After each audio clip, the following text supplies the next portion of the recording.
Bonjour à tous, je me présente, je m'appelle Morgane, j'ai 25 ans et je vis à La Ciotat à côté de Marseille avec mon mari Romain et mon fils Elias qui vient d'avoir 5 ans. On attend également un heureux événement pour dans quelques semaines, un troisième petit garçon.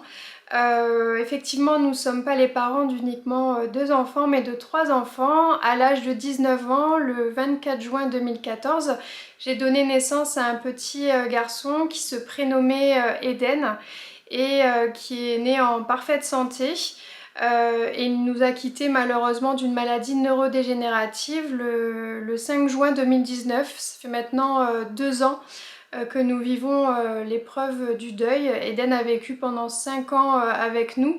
C'était un petit garçon extraordinaire qui nous a montré une force de vie incroyable. En fait, il est né en parfaite santé. Jusqu'à l'âge de 8 mois, il a eu un développement tout à fait normal, c'est-à-dire que il pouvait sourire, il mangeait correctement. Vraiment, rien ne laissait présager n'importe quel symptôme, ni même une maladie.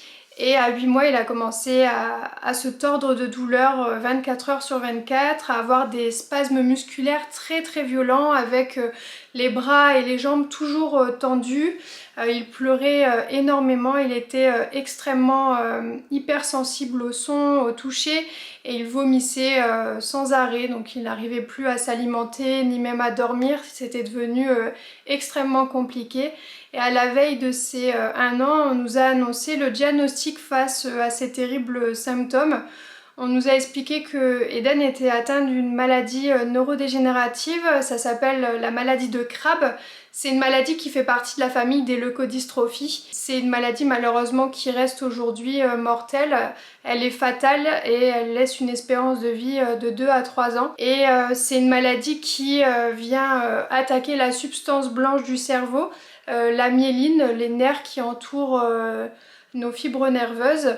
Et ça laisse une espérance de vie très limitée et une maladie extrêmement grave puisque au fur et à mesure des stades de la maladie, l'enfant devient en état végétatif. Il va perdre la faculté de s'alimenter, de sourire, de se mouvoir, de bouger, de voir, de respirer. Et voilà, c'est une maladie qui est extrêmement difficile à vivre au quotidien et qui est extrêmement barbare. Donc ce fut un très très long combat contre celle-ci durant 5 ans et qui malheureusement s'est terminé sur la perte de notre enfant. Ce qui m'a le plus aidé à faire face au deuil, c'est bien évidemment ma famille, mon mari et mon fils. Directement après avoir eu le diagnostic de la maladie de Crabbe, on a souhaité avoir très rapidement un deuxième enfant, donc Elias qui a actuellement 5 ans et qui est en parfaite santé, qui est plein d'énergie, de vie et qui nous aide réellement à aller de l'avant. C'était d'ailleurs notre souhait de continuer à vivre, de se battre, de s'accrocher malgré tout. De toute façon, on n'avait pas le pouvoir sur la situation, il y a des choses qu'on ne peut pas contrôler et malheureusement la maladie et la mort, ça en fait partie. Même si au quotidien, vivre le deuil c'est quelque chose d'extrêmement éprouvant, que ça affecte beaucoup notre quotidien, on fait tout pour se battre, pour voir les choses positives. Par exemple, en fait on avait déménagé quelques semaines avant le décès de Eden. On avait déménagé, donc on est arrivé, on était du Nord-Pas-de-Calais, on est arrivé dans le sud de la France. Donc ce qui nous a beaucoup aidé, c'est des choses tout à fait simples de la vie. D'ailleurs, c'est ce que Eden nous a appris, à voir la vie avec une autre paire de lunettes. Enfin vraiment, il était tellement courageux, tellement formidable. C'était un petit garçon incroyable. Il nous a laissé sa force en fait finalement aujourd'hui et je suis très très fière de lui et on se doit en fait finalement d'être fort à notre tour. Même s'il y a des moments où on se laisse envahir par notre tristesse, ce qui est tout à fait normal, il y a des vagues d'émotions, on appelle ça. Mais aujourd'hui, voilà, c'est les petits moments de vie, aller faire une balade, les choses tout à fait simples, voir un coucher de soleil, enfin voilà, des choses qui nous ont réellement aidés en plus de s'entourer. Par exemple, si moi je vais pas bien, Romain va m'aider et pareil avec Elias qui ressent énormément les choses aussi, donc qui va être présent pour nous encourager et puis pour nous donner des énergies positives. Voilà, il y a plein de petites choses qui nous aident. Moi, je suis quand même très croyante, donc grâce à mes croyances aussi qui m'ont énormément aidée, bah, voir des petits signes voilà, qui me font penser tout simplement à mon petit garçon. Ça me fait extrêmement du bien. Pour moi, il y a la vie après la vie. Et voilà, ça peut paraître bizarre, hein, chacun a ses propres croyances, mais pour moi, ça c'est quelque chose qui m'a énormément aidée. J'ai lu plein de témoignages, tout ça, et ça m'a fait du bien, tout simplement, et je pense que c'est le principal quand on est confronté à une perte aussi difficile. C'est la pire chose au monde qu'on puisse vivre, en fait, perdre son enfant. Eh bien, voir des petits signes, ben, ça fait du bien, par exemple.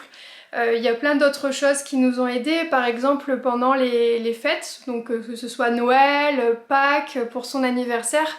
Eden repose dans un lieu de repos très joli. En fait, le cimetière borde la mer et on est toujours en train de venir décorer, déposer des fleurs. Enfin voilà, on s'est fait des petites routines comme ça où on vient se recueillir en décorant son lieu de repos. Bah, son lieu de repos, il ressemble pas à la fin. Il est plein de vie en fait, il est plein de couleurs avec des moulins à vent, des petits lapins, parce que je l'appelais mon petit lapin gris. Alors voilà, c'est des petites choses toutes simples finalement, mais qui à nous, ça a beaucoup d'importance. Y déposer des fleurs, rendre cet endroit joyeux.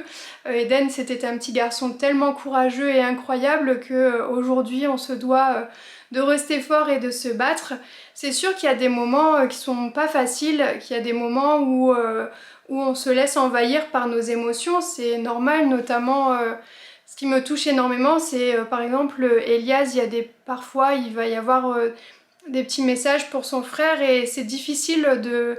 Voilà, quand il nous demande est-ce que Eden va revenir ou mon frère me manque, moi j'aimerais beaucoup le voir. Enfin ça, c'est des moments qui sont extrêmement difficiles et on a du mal du coup parfois à trouver les mots pour pouvoir l'accompagner lui aussi et accompagner aussi la douleur des autres. C'est pas facile quand nous-mêmes on souffre, donc c'est vrai que ça c'est des épisodes qui sont pas évidents.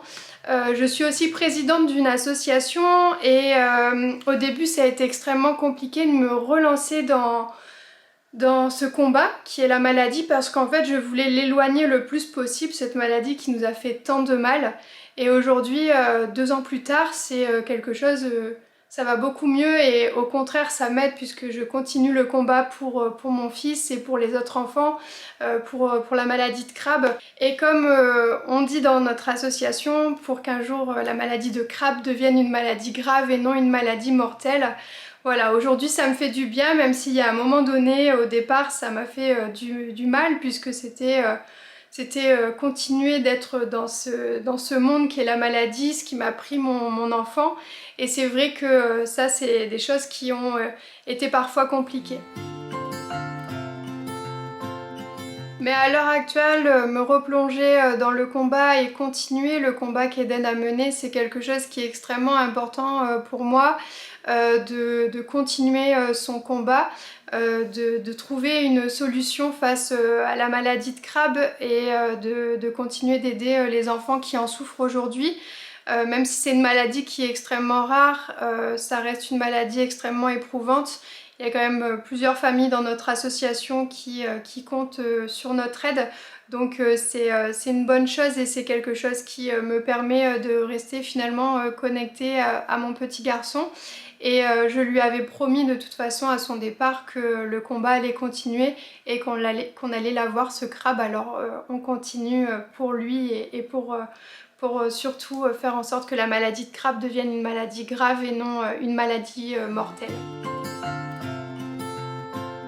Prendre la décision d'avoir un troisième enfant, ça n'a pas été facile. Je voulais absolument passer la première année qui est la plus difficile avec toutes les premières fois, les premiers anniversaires, le premier Noël sans notre fils, les premières Pâques, le premier anniversaire, l'anniversaire de départ aussi, enfin voilà, tous ces dates qui ont une signification extrêmement importante pour les parents qui ont perdu un enfant.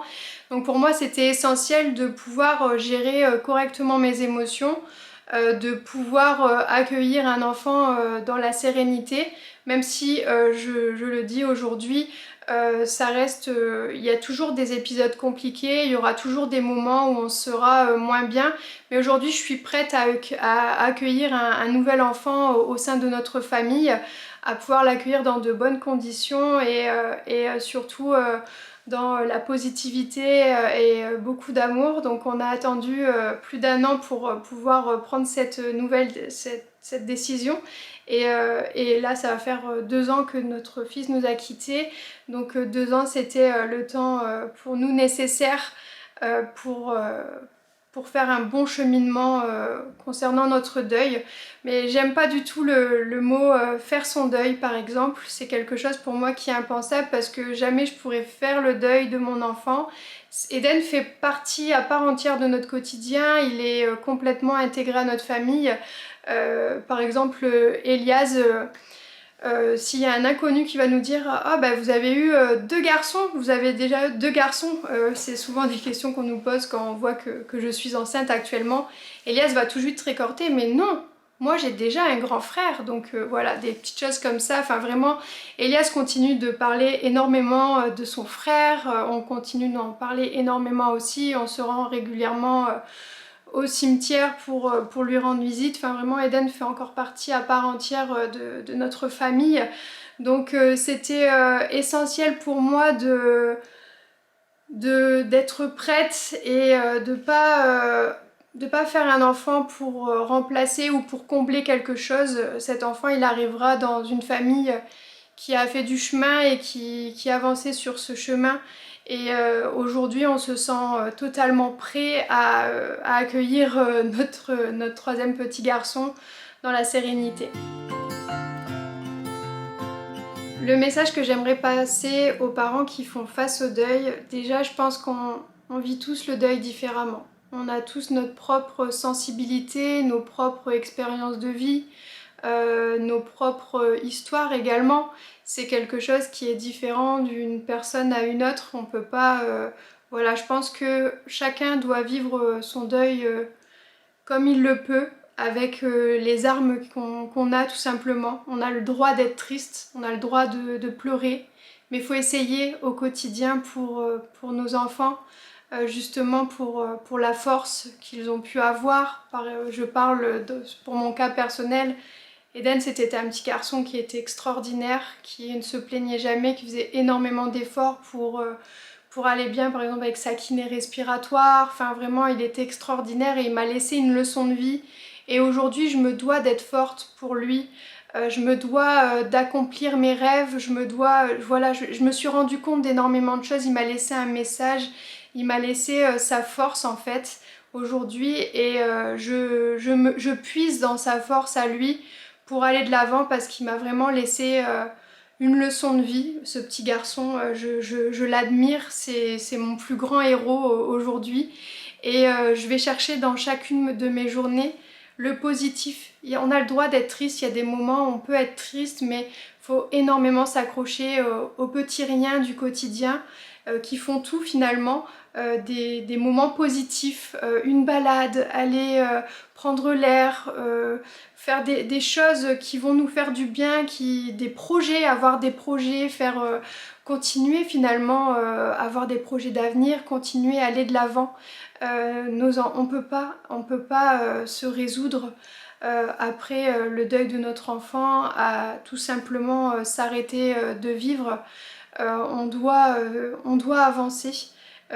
Mais c'est pas pour autant qu'on oublie ou qu'on n'a pas mal ou voilà, faut pas culpabiliser. Moi ça a été un sentiment qui a été extrêmement intense au début et on peut pas culpabiliser, on doit continuer d'avancer, de se créer des souvenirs, de se créer un avenir et sans culpabiliser et juste et en intégrant quand même nos enfants au quotidien parce que ça fait beaucoup de bien. Après c'est vraiment propre à chacun.